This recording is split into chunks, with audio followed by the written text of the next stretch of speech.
જીવનના દરેક દિવસો સમાન નથી હોતા. ક્યારેક સુખ તો ક્યારેક દુઃખ જીવનમાં સતત આવે અને જાય. દુઃખની પણ એટલી હેસિયત નથી કે કાયમ માટે એ આપણને સાથ આપે. માટે જીવનમાં તકલીફો આવે તો ક્યારેય દુઃખી ન થવું, હંમેશા સતત પુરુષાર્થ કરવો. આ દુનિયામાં કોઈ એવી વ્યક્તિ નથી કે જેના જીવનમાં તકલીફો ન આવી હોય.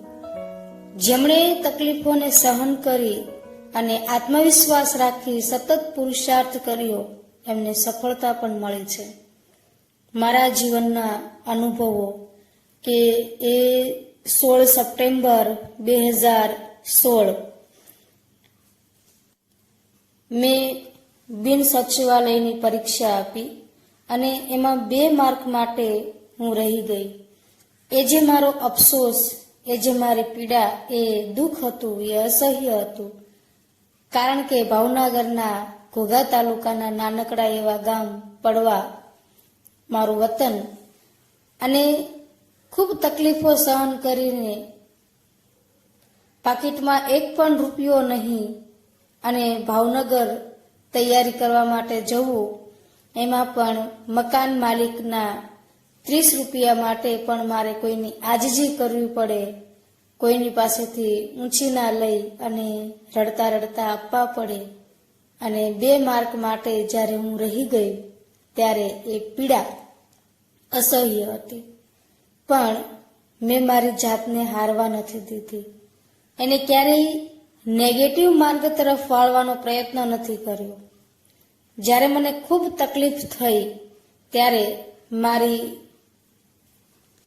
પોઝિટિવ ઉર્જાને યાદ કરી અને મારી જાતને મેં વિશ્વાસ આપ્યો કે ભલે હું 2 માર્ક માટે રહી ગઈ, પણ મારા માટે કંઈક આનાથી સારું થવાનું છે. એ પીડામાંથી એક કાવ્ય સર્જાયું, જે ચડે તે જ પડે ને જે પડે તે જ ચડે, જે પડે તે જ ચડે ને વચગાળાના સૌ રડે. પરીક્ષા ગઈ નથી ગઈ જિંદગી, બનાવીશ કારકિર્દી જો રહી જિંદગી. બનાવીશ નહીં, અત્યારથી જ શરૂઆત છે, ખાધો છે પચડાટ તેની આ શરૂઆત છે. એકવાર તો પ્રભુને સામું જોવું જ પડશે, કરું મહેનત એવી કે સફળતા આપવી જ પડશે. આજ નહીં તો કાલ, કાલ નહીં તો પરસો, કરું હું એવી બંદગી કે મહેનતનું ફળ વરસો. ચડવું પડવું ને વળી પાછું દોડવું, ન હારું કદી હિંમત એ જ ધ્યેય રાખવું.